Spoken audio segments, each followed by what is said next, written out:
She was the caring nurse who could raise a smile, all the while hiding that she was a killer.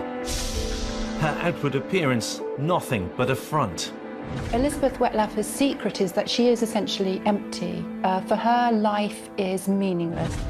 As she killed 8 times, nobody suspected Nurse Elizabeth May Wettlaufer.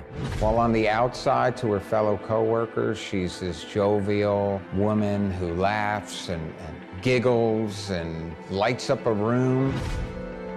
Taking courage from her macabre interpretation of the Bible, she would pray for guidance, then head to the bedside of her patients. For some, a visit from the nurse offered no salvation. I honestly believed at the time that God wanted to do it. It's horrific to think that she could have gone to her grave with all this. No one would have batted an eyelid. It's funny, but it's not funny. Nothing and nobody actually means anything to her. What went on inside the mind of the serial killer, Elizabeth Wettlaufer?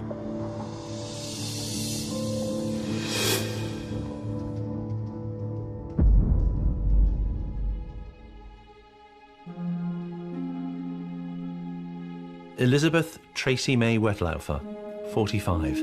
Someone who appeared to be a genial and capable professional, certainly someone who could be trusted. In the late 1990s, Elizabeth has gone to college. She has her RN. One of her jobs, she's assigned to the night shift. She is the nurse in charge of administering all the medication. She worked in a job as a carer in care homes that she may have been seen as, looked down upon. She worked with people that could be difficult at times, that were suffering with things like dementia. This is a nurse. She's in a position of trust. No different than a police officer, somebody that's in the clergy, a doctor. Of all the people you need to trust, it's that nurse. She's the one you're going to turn to for that ultimate bedside manner, that bedside care. But Nurse Beth, as she preferred to be known, wrestled with a condition that she kept hidden from her patients, one which was affecting her mind. She was convinced that God had sent her on a mission to kill some of those for whom she cared. I just had a sense after my marriage broke up that God was going to use me for something. She said that God told her to do things, but it seems to me that there was a sense that she felt all-powerful in those moments. Moments, plural, as she struggles to make herself comfortable on a September day in a police interview room in Toronto. Beth claimed to have sent at least 8 elderly people the way of the Lord. Her story was hard to believe. Homicide hunter Brian Harris has spent a career learning to recognize those who make a habit of murder. Elizabeth Wettlaufer was not somebody that he would have suspected. Your FBI profilers would describe a serial killer as being a middle-aged, white male, some formal education past high school, educated parents. This was not the case with Elizabeth. Old people that she tended to were of an age and in a place where often people die, hospitals and care homes. You look at these victims, they were all elderly. Nobody would suspect any kind of foul play. As she killed, she was literally beyond suspicion. She's sharp enough to know that if this person that I can give life to or snuff out life to, nobody will question what has happened to them, because there's a reason they're in the hospital. People assume that it was just a natural life cycle, that they're going to die. She would be killing still today, but for the voices in her head which made her finally doubt that she was in fact carrying out God's work. And then after a while I started to really wonder, after some of the murders, if it was God or if it was the devil fooling me. And when you read her account and listen to her account of what happened, it feels like in those moments she was playing God.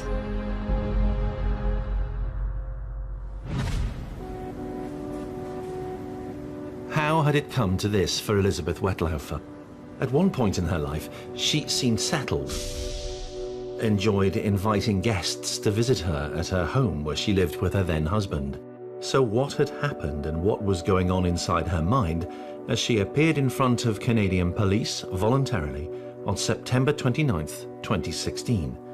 They had no idea who they were dealing with, a homicidal maniac or a fantasist. At first, Detective Constable Nathan Hergott's relaxed demeanour appeared to suggest that he thought someone who could be a fantasist.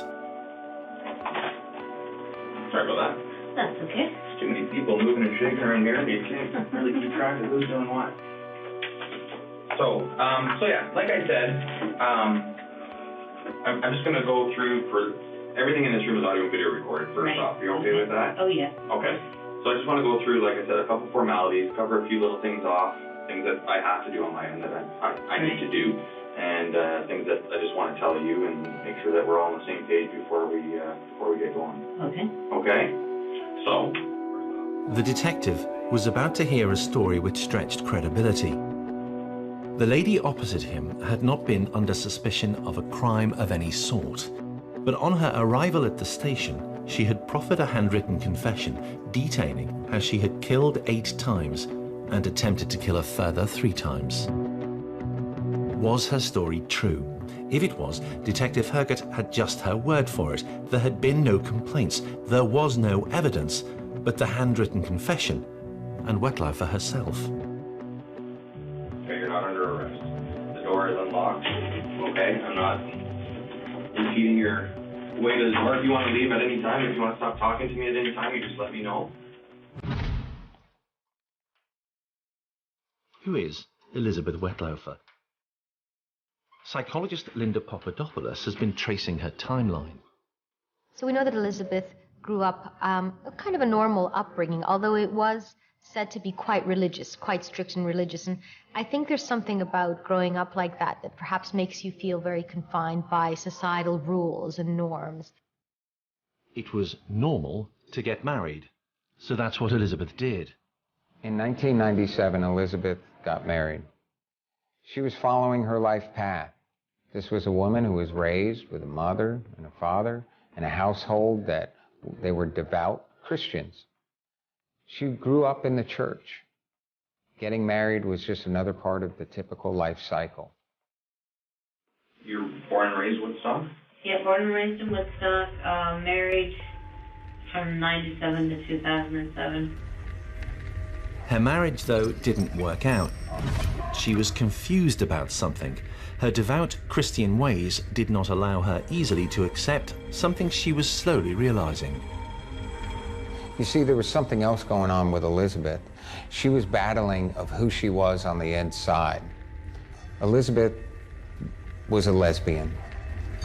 I think religion has a very complicated relationship with sexuality. There's a lot of guilt entwined with a lot of religions and sex in general, let alone having a sexuality that isn't that of the majority. And I think because of that, there's going to be a sense of feeling different and through that perhaps feeling pathological or even guilty that she may have felt. There was just a complete discord between her religious upbringing and her sexuality. The two couldn't be reconciled. Equally, I think there was a complete inconsistency, discord between the discipline, the harsh discipline that was her background, partly again related to the religiosity, and her basic character, which I think was a bit weak, a bit self-indulgent. Those two, again, couldn't be reconciled. We know that she was someone quite lonely. We know that she was someone that felt that she wasn't even entitled to her sexuality. So even though she was a lesbian, she got married, she had an unhappy marriage that ended. Because of her religion, she felt guilt about her attraction to other women. But I did a lot of praying about it, and I just did a lot of praying, reading my Bible, getting very involved in my faith, getting very involved in my church. Right. She couldn't out herself. She couldn't follow through on her own desires that she had. She had to be denied those close personal relationships to have a true relationship because she was afraid what it would look like. The failed marriage was what Beth would blame for what happened next. She was diagnosed with borderline personality disorder. Her life goes in the wrong direction. At home, the signs of her decline were there for all to see. Often alone, binge eating, binge drinking, binge drug taking.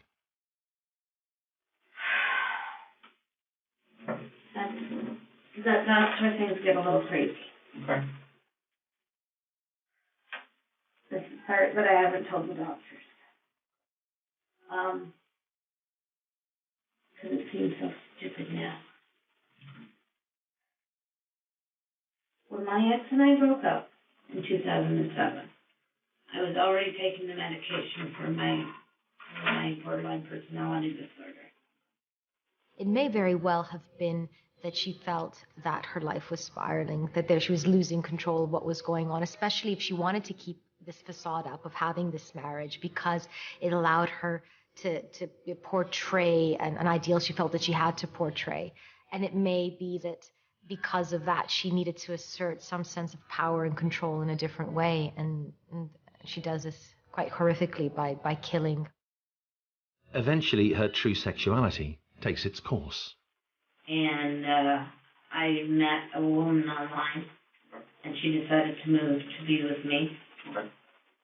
She was afraid that perhaps she'd be damned to hell because of her sexual orientation. She was afraid she was going against everything that she was raised to be. Her relationship with her new female partner doesn't last long either. Elizabeth's was a troubled sex and relationship story. Elizabeth felt that she couldn't be open about her sexuality. She couldn't own her sexuality. And as a consequence, she felt she had to repress it. Obviously, no one in a million years would suggest that anyone who feels that they can't express their sexuality will go on to hurt anybody. But what we are suggesting here is that if you feel that, then the way that you understand yourself, your identity, and your place in society is absolutely going to be compromised. It's going to be difficult. You're not allowed to be who you are. If this is what she felt, then it's not surprising that she had a hard time with relationships. As she cared for the elderly on wards, mostly on the night shift, Elizabeth's inner turmoil was hidden by how drugs and drink allow her to appear as if together, stable, dependable. She turns to alcohol. She turns to drugs. While on the outside, to her fellow co-workers, she's this jovial woman who laughs and giggles and lights up a room. They describe her as maybe being someone that brought joy to the workplace, where on inside she's miserable. There's a dark shadow just eating away at her. And who should she take out her rage upon? Her patients. She felt justified too, because it was God she was listening to, and his message was clear. And I was so angry. And it was like a voice said inside me, I'll use you, don't worry about it. I believe it was the influence of that voice or whatever it was. It wasn't a voice in my head, it was a voice in here. And when I would do it, afterwards I would hear like a laughter in my chest. The first to feel her wrath, Clotilda Adriano. Spending her final years in a care home, Carescent in Woodstock near Toronto, she was doing fine. She had her sister Albina in the same home. One evening, Elizabeth felt what she described as a surge. She inserted insulin into a syringe, insulin that Clotilda did not need. Okay, Clotilda Adriano. She was the first person I ever gave extra insulin to. Okay. I think I gave her 40, and I just, again, there was that searching, but it wasn't so much that I wanted her to die, it was more let's see what happens. And I did that to her on more than one occasion. She now waited to see what happened.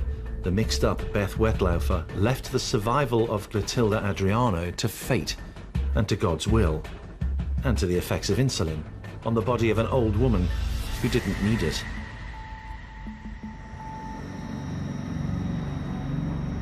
Clotilda Adriano, 87 years old, was made of tough stuff. She survived the attack on her by Beth Wettlaufer. and I didn't really want her to die. I don't know, I was just angry and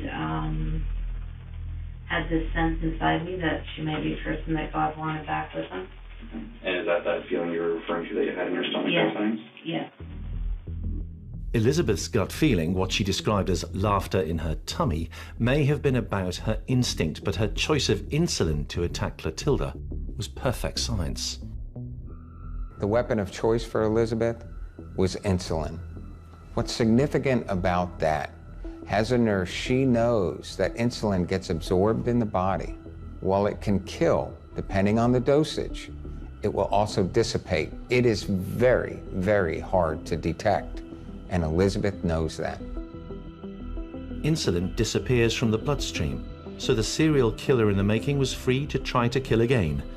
And she didn't have far to travel for her next target, Clotilda's sister, Albina. Then Eastern first door on the left was your sister Albina. She was diabetic. Okay. She was October 2007. Sorry, that was her sister? Clotilda and Albina were sisters, yes. Oh, okay. The detective seems incredulous. Wettlaufer was admitting using two sisters as guinea pigs.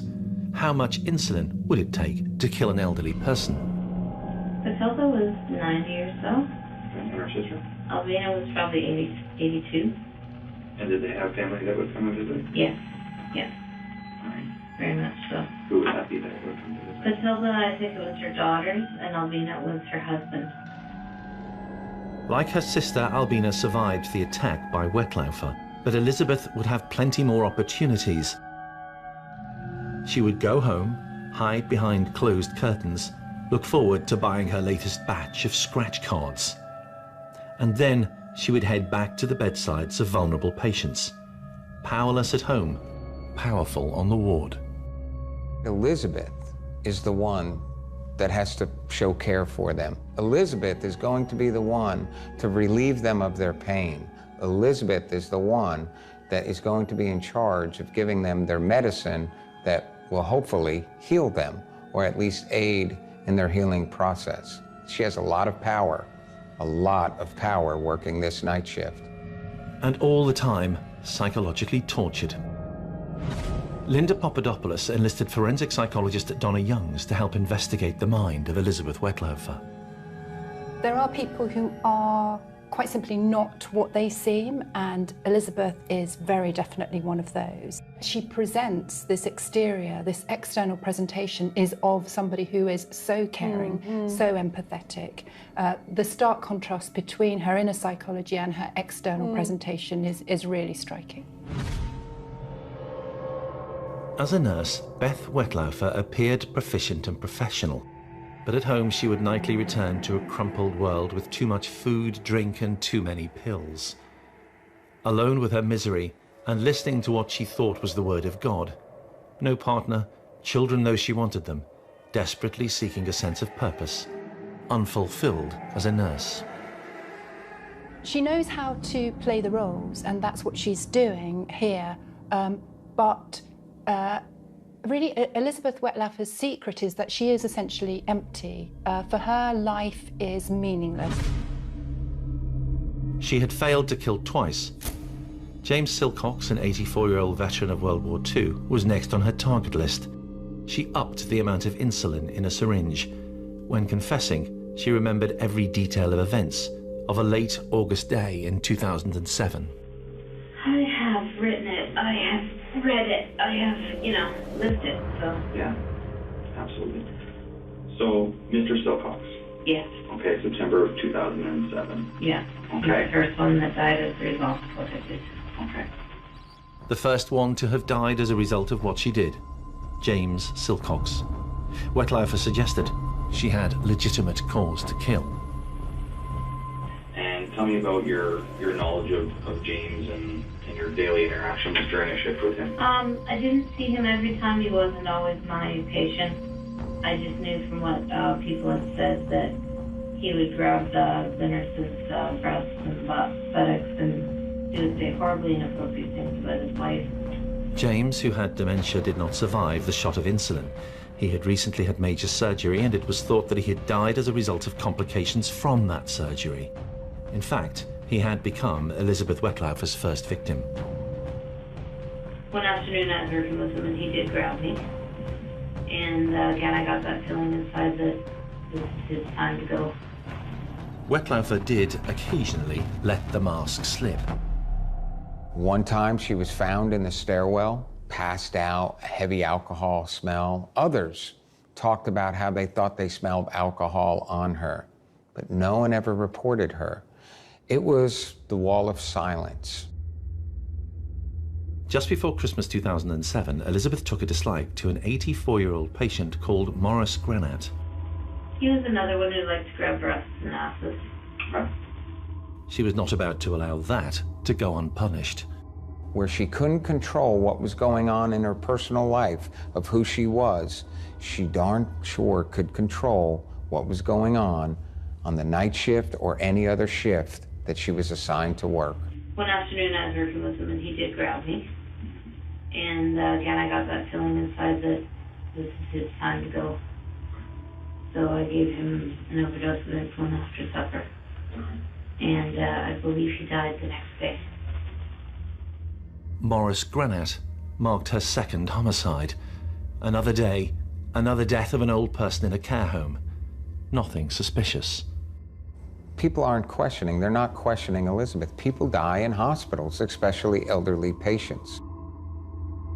Wettlaufer carried on with life as usual, in public and online, filling in her business resume on social media sites, describing herself on forums as someone who is assessing patients, administering medications, performing prescribed treatments, communicating with patients' families and healthcare professionals, supervising care staff. The perfect nurse. She was also starting a new hobby. Using a pen name, she began to publish poetry online. Elizabeth has this fascination of writing. She writes poetry. It's a far cry from roses are red, violets are blue. The poetry that she writes is dark. It's death. It's about power. It's about having control. And it's interesting when you go back, and of course when you go back you see things that maybe you wouldn't see the first time, but there certainly are references that are very dark in there, references to murder. Heart beats then sprays as this next victim pays her deft dagger's bill. That's what she wrote, then closed down her computer and headed to the care home to kill again. Who would be her next victim? Elizabeth's poetry gives us an insight to what was happening on the inside of her. Elizabeth had the power of God. She could snuff out life when and how she wanted. She could watch that person and watch their last breath of life go away. Or she could give them the proper meds to keep them alive. And to Elizabeth, that gave her control, that gave her power. With 2 dead, 2 more narrowly surviving, the little overweight lady just kept telling an astonished detective of more and more attempts to kill.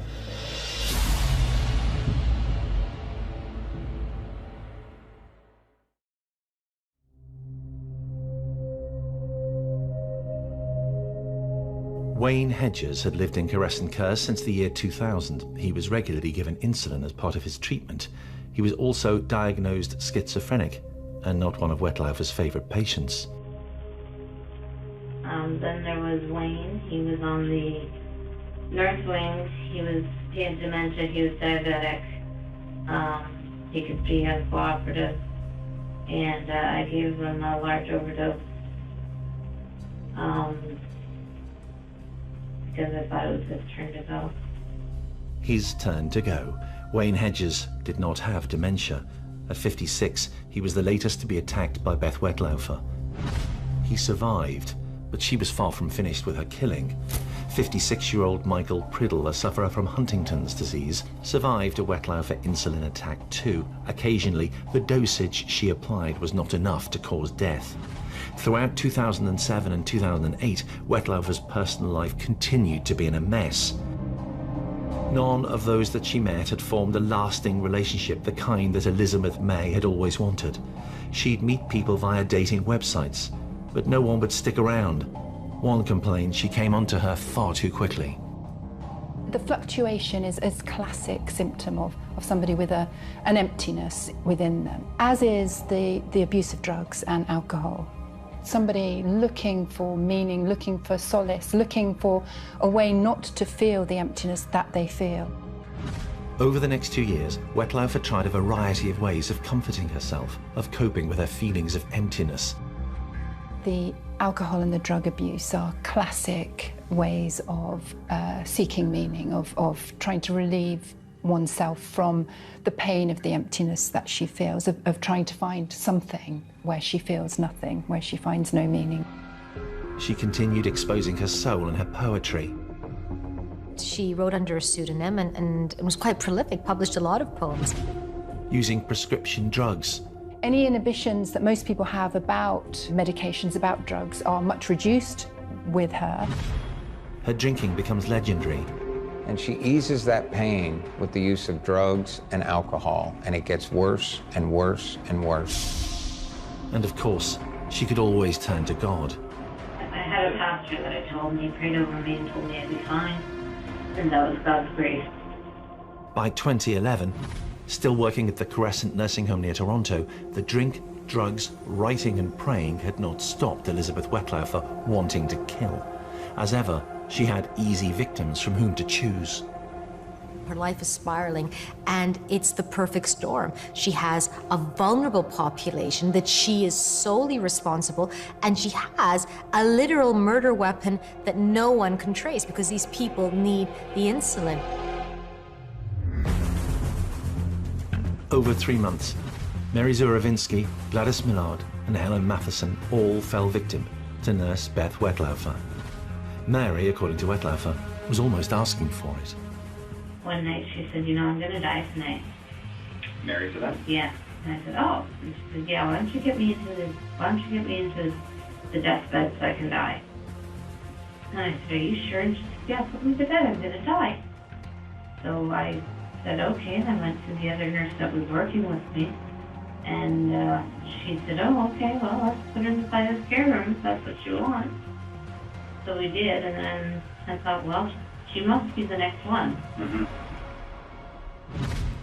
Gladys Millard was next. She had Alzheimer's and was somebody Elizabeth Wettlaufer actually liked.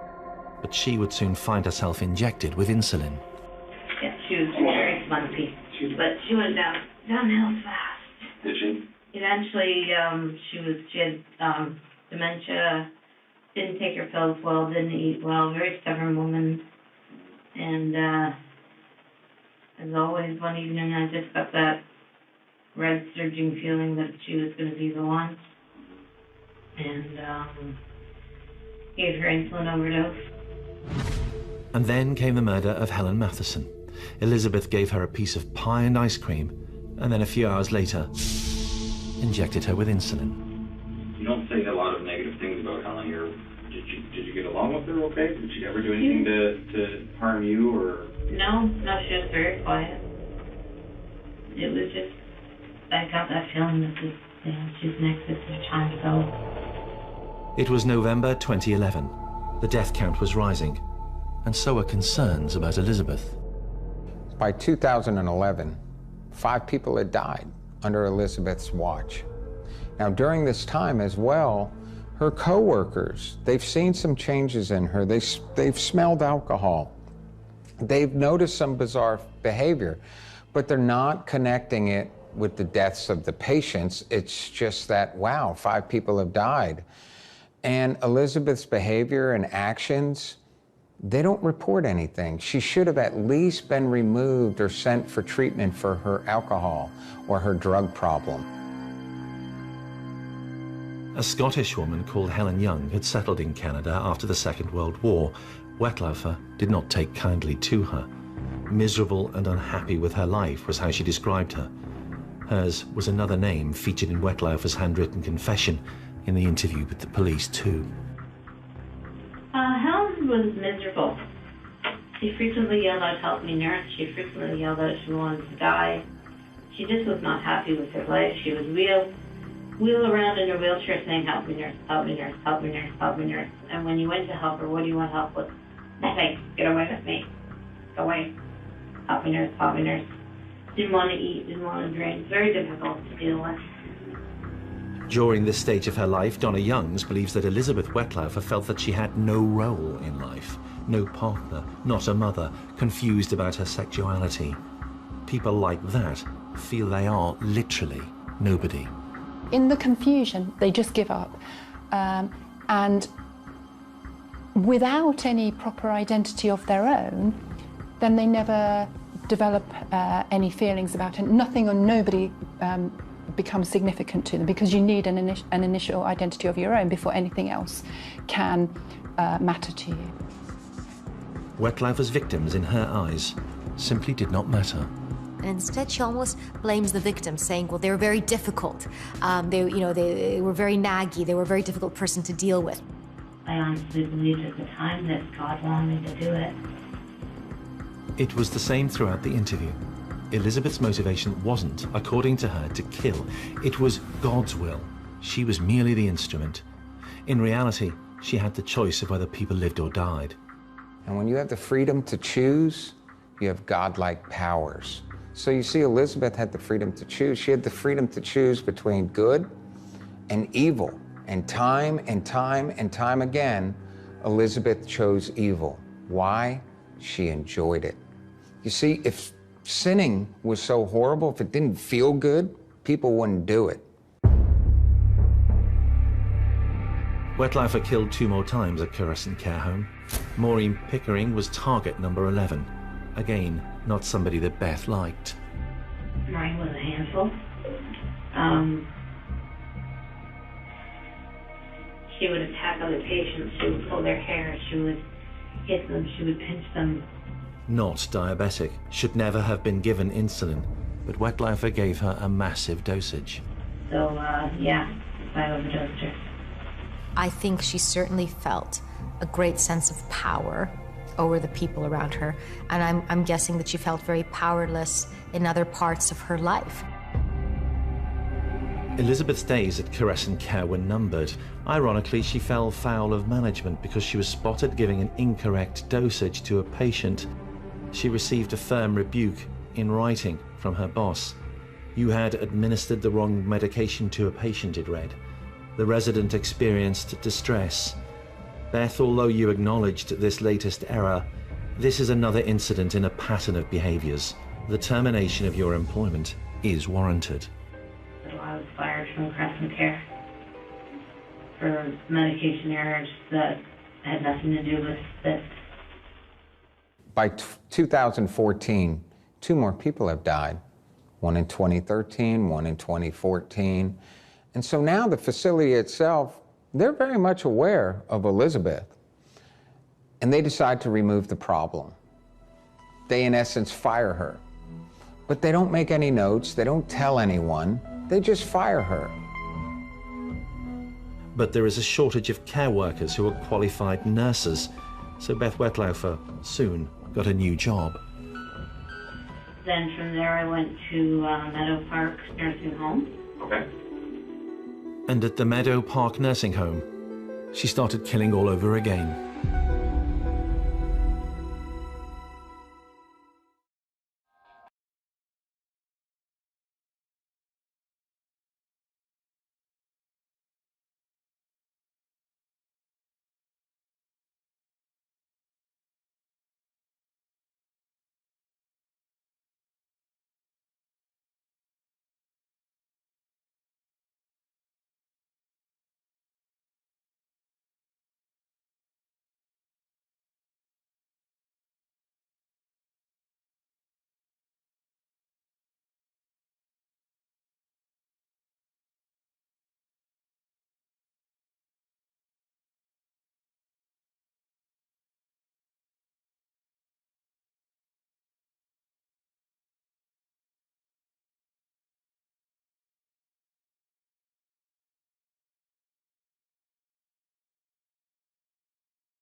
kind of close to what had happened to you to that point in your life with involving these people?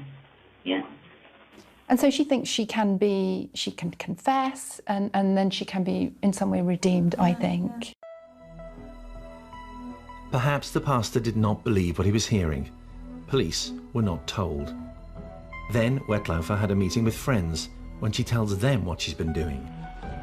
I told them that I had been killing people using an insulin overdose. And they all said, yes, you better go get help. So off I went. Okay. In 2016, Elizabeth checks in to get mental help, to get treatment for her drug and alcohol addictions. It doesn't take long for her to reveal her secret that she's been carrying around with her, that she is responsible for the killing of innocent life. Now, can you imagine the psychologist that is hearing this? Now, ethically, he can't go to the police. He's bound ethically that this is his patient. She opens up to a psychiatrist and tells him that she's made all these horrible decisions, killed all these people, and he urges her to tell the police right away. As part of her counselling, her psychiatrist also tells Wettlaufer to write down what she'd been doing. She dutifully obeys, and after a few days, followed the advice of her therapist on another matter. Turn yourself in. The doctor suggested to me that I should. Not to give to the police, but he said that if I wrote it out, it would be a good part of my therapy. Okay. So, and did take a large amount of pressure off me and helped me to really clarify the fact that no, it wasn't God, it was something wrong with me psychologically that was making me believe that it was God. At first she doesn't go, but eventually she does.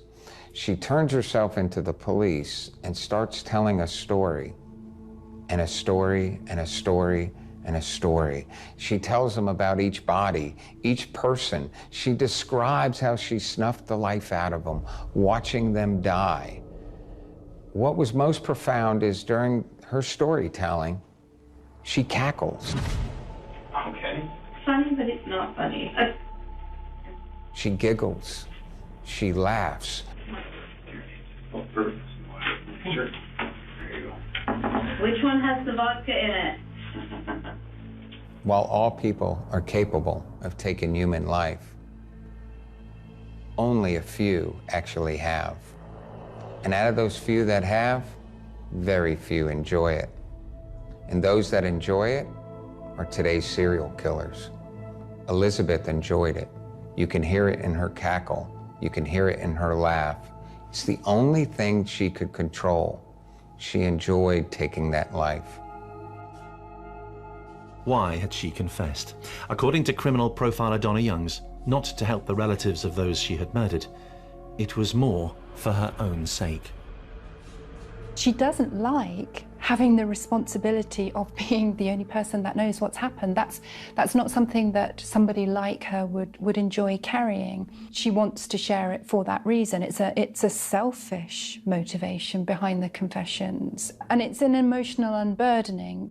She will have had some kind of almost childlike response to having committed murders, and she won't enjoy that feeling. So in her mind, she will, by confessing, she gets rid of the burden, she gets rid of the emotional uncomfortableness that she's feeling. As the interview reached its conclusion, Elizabeth May Wettlaufer was keen to get home, something she was allowed to do before being put before the courts. She had been candid, and checks confirmed that she had killed or tried to kill nobody for months. You've done some things to some innocent people. Absolutely. Some pretty, what people are Horrible gonna, things. people are gonna have opinions of you, and people are gonna, right.